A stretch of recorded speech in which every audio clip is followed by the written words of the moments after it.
Mr. Benaventura, maayong gabi eh. Yes, Saan? yes, Your Honor. Magabi, Tulgo na ka? Tulgo na ka? No, hindi pa man, Your Honor. Kanina inamin mo naman na 20 years ka. When did you start working for the then mayor? 1998, no? 1998, So Your Honor. nag-stop na nawala ka being his security slash driver in 2008. Tama? Yes, Your Honor. So that's 20 years, no? 20 years ba yun? Or 1998, 2008, that's about 10 years. No? 10 years yun, no? 10 years, no? Tama. 10 years, no?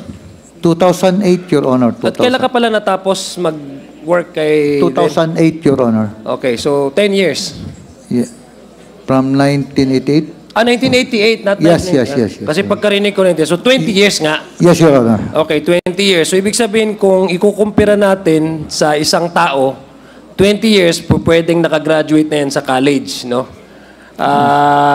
Ganun katagal yung pinagsamahan nyo ni then Mayor Duterte. Yes, Your Honor.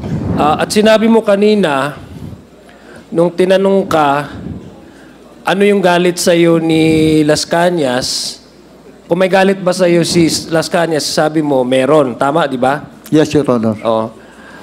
At sinabi mo na ang sa palagay mo, ang galit sa'yo ni Las Cañas, o sabi natin sama ng loob, ay meron siyang hinihingi sa'yo na i-convey kay dating President Rodrigo Roa Duterte. Tama yung sinabing STL, at saka yung kayo na lang daw yung ma-manage nung smuggling ng rice. Tama yon? Yes, Your Honor. Pati yung sa kwan, Your Honor, franchise ng ban. Okay, franchise ng ban. So, ang sinagot mo sa kanya is hindi mo sinabi kay Presidente, former President, no? Hindi mo pinabot. Yes, Your Honor. Dahil sabi ko sa hindi magpayag yun to. Hindi maniwala sa amin, Your Honor. Okay. So, ibig sabihin, kilalang-kilala mo si Presidente kasi alam mo kung anong dapat na sabihin sa kanya eh. At saka anong dapat na hindi sabihin sa kanya, tama? Yes, Your Honor.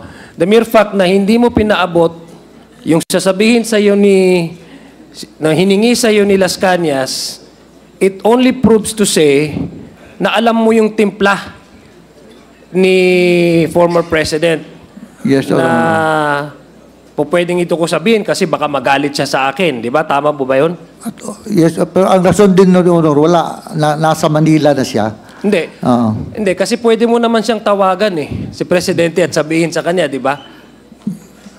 Yes, Your Honor. So, ibig sabihin, ganun ka kayo ka-close ni President, no? Former President. Na to a point na nilapitan ka na, of all the people, sabi nga ni Congressman Kit, of all the people, ikaw pa yung nilapitan niya. No? Yes, Your Honor. Kabalumanta sa Bisaya, kita taga Mindanao. Diba? Lalapitan natin kung alam natin yung tao na sinong mas malapit sa kanya, di ba? Tama naman yun, no? Yes, Your Honor. Yes, okay. So, ibig sabihin, for 20 years, kayong nagmamaneho kay former President, kung saan siya mupunta, dinadala mo siya, inaantay mo siya, sabi mo, sinisecure mo yung sasakyan, hindi ho ba? Yes, sir. So, ibig sabihin, pag madaling araw na lumalabas siya or pag yung meeting niya sobrang tagal tapos madaling araw, nandun ka pa rin sa sasakyan at inaantay mo siya. Tama ho ba? Yes, Your Honor. Okay. Pag kayong nagmamaneho, sigurado, syempre, kilala mo yung timpla niya, kilala mo kung paano yung ayaw niya marinig, kilala mo yung anong okay sa kanya marinig, kaya nga hindi mo pinaabot yung hiningi sa'yo ni Las Cañas. Alam mo kung paano siya magalit, hindi ba? Yes, Your Honor. At alam mo kung kailan siya nagiging seryoso, hindi ho ba? Yes, Your Honor. At alam mo kung kailan siya nagjo-joke, hindi ho ba? Yes, Your Honor. Okay, sige. So, sa palagay niyo ba si Mayor Duterte nung siyang mayor is seryoso sa tatrabaho? I mean, did he take his job as mayor seriously or as a joke? Seriously, Your Honor. Okay, seriously. Ngayon, nung dating mayor ho siya, palati ho niyang naririnig ito. Ako, nasa college ho ako noon nanonood pa ako ng mga news.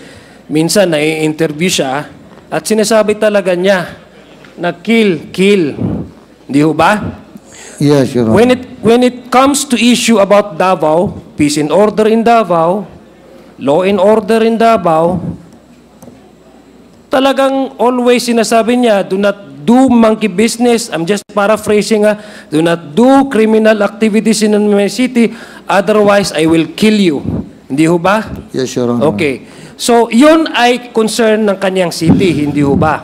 Yes, Your Honor. Okay. So, sinabi mo kanina, nung tinanong kita, is he taking the issue of Davao, peace and order in Davao seriously? Is he taking his job? Ang sabi nyo, yes, he's taking it seriously. Ibig sabihin, lahat ng mga pronouncement niya regarding killing petty criminals, cleaning the streets of Davao from every form of criminalities, ay seryoso siya doon. Hindi naman yun, Roro.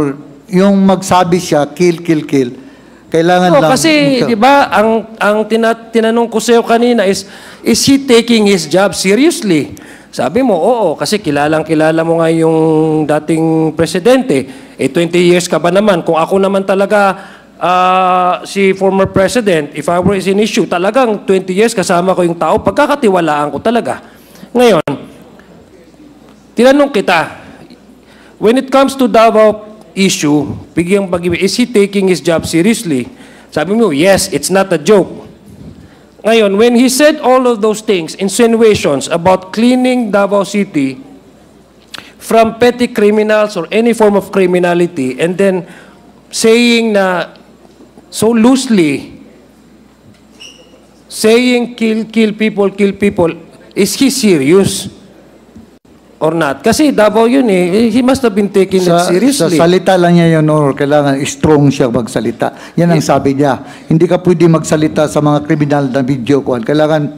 Okay. And yet may namamatay sa Davao. Hindi ko ba nakita siya nagpatay, Your Honor? No, and yet may namamatay sa Davao. Yun ang sabi niya sa mga pulis, ayaw ko na kayo ang mamatay. Oh yeah, kaya nga, no, that's given. Sino ba naman ang gustong mamatay ang mga pulis? So, di ba? Ayaw naman talaga natin may mamatay. The way we, ayaw talaga natin mamatay. So, pero yung tatanong ko sa iyo is, kasi gusto kong maintindihan, no? Gusto kong maintindihan talaga yung mindset.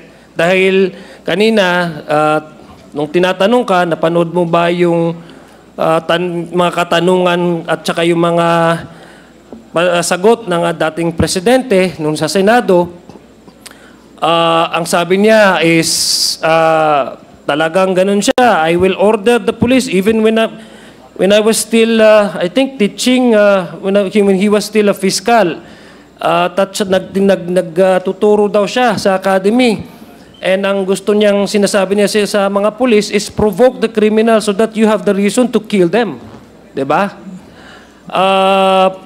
And dumating naman yung, nung tinanong na naman yung mga kasamahan niya sa Senado, ang sinabi naman nila is joke. Ngayon, gusto lang namin maintindihan dahil mukhang ikaw, you have that access with the President.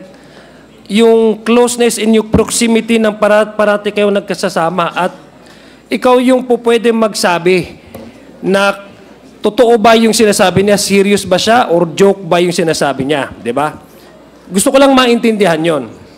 So, ngayon, balikan ko yung tanong ko kanina at sinabi mo naman, kinonfirm mo naman na pagdating sa Davao City, talagang seryoso talaga siya. And he's taking his job seriously. And we should all take our job seriously. Yun nga yung pagsabi niya ng kill, and yet may namamatay nga sa Davao. Ano yung tingin mo doon sa palagay mo? Magsabi yan siya, Oro, No. Anong, yeah, okay. Kung maglaban. Ano po? Kung maglaban. Kung yun. maglaban. So, yes, Your Honor. So, yung mga namamatay po dati, nung naging presidente siya, na ilang namatay po na ang sinasabi po ng ating mga pulis ay nanlaban, no? Nanlaban. Ibig sabihin ay pinatotohanan nila yung order niya na provoke them and then so you have the right to kill them. Ay, yun bang gusto mong sabihin sa amin? No, hindi ko alam yun. Hindi, kasi sinabi mo na ngayon na kung manlaban eh. Yes, Your Honor. So yun nga nangyari. Self-defense siya sa pulis. Yun nga nangyari. Kaya nga nandito tayo kasi mukhang may mga question doon sa implementation ng tukhang. Kasi may mga issue dito na even ang mga PNP, may mga nakasuhan, I'm sorry to our mga men in uniform, I'm not trying to generalize. May mga cases talaga na ang always na sinasabi ay nanlaban at nanlaban.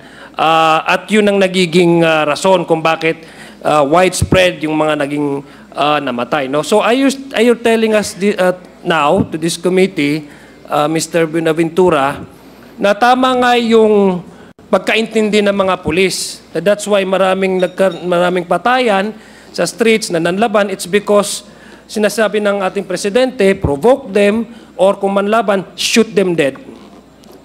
Hindi ko po alam, Your Honor. Gusto ko lang pagtagpig-tagpiin, no? Kasi I think the former president is serious when it comes to peace and order, eh. Pagdating ata sa peace and order at saka pag-clean ng criminality sa streets, talagang alam ko, seryoso siya dyan, eh. Hindi siya nagbibiro, eh. Hindi ho ba? Yes, Your Honor. Okay. So, Mr. Chair, mukhang sa palagay ko naman, si Mr. Buenaventura, in a way,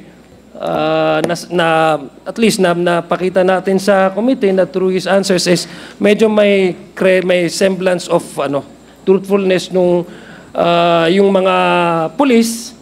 Unfortunately, na mga cases of EJK na namatay dahil nanlaban, always ang reason, nanlaban, or yung mga sinasabi nilang provoke the police na narinig naman natin sa testimony ng dating Pangulo ay yung napagkaintindi na karamihan ng mga ating mga kapulisan. That's why nandito tayo at iniimbestiga natin ang EJK sa mga panahon na ito. Dahil sabi ko nga, Mr. Buenaventura, meron kang access sa presidente, pinagkakatiwalaan ka niya. At lahat naman ang sinasabi mo dito ay naniniwala kami dahil alam ko, for the past 20 years, hindi ho kayo magiging security or driver ng dating Pangulo kung hindi ho siya may tiwala sa inyo.